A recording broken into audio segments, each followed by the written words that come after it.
Former student trustee Ahona Mehdi ended her term with the Hamilton School Board last summer and accused trustees of overt racism in a series of tweets. A white trustee referred to Serena Williams through the use of the N-word.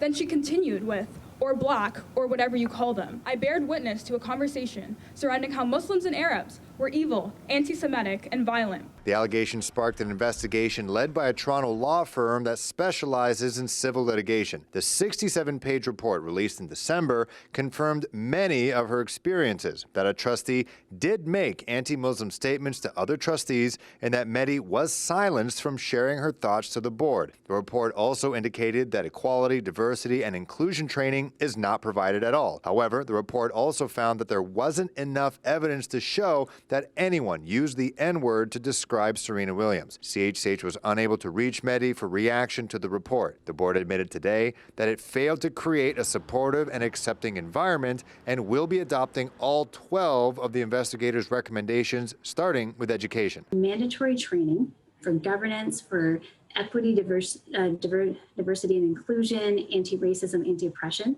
That would be mandatory training for trustees, not once, but annually. The other recommendations include creating a diversity policy and human rights policy, as well as creating a formal complaint procedure. While Chair Dawn Danko says the trustee board is more diverse than before, she says it could always be better. Identify where they might have barriers and figure out how do we support them if there are barriers so that they have more equitable access to that position. But more importantly, Danko admits that the board has a systemic racism problem. All organizations are facing this worldwide, particularly older institutions like school boards, where when it was developed and you look at who designed this system and who created the practices and procedures that have become just our norm, well, were there power imbalances, and was it to benefit one group over another? That is just inherent in our system, and I know that we're not unique in facing it, but it is so critical that we acknowledge it. The recommendations are expected to be implemented before the beginning of next school year.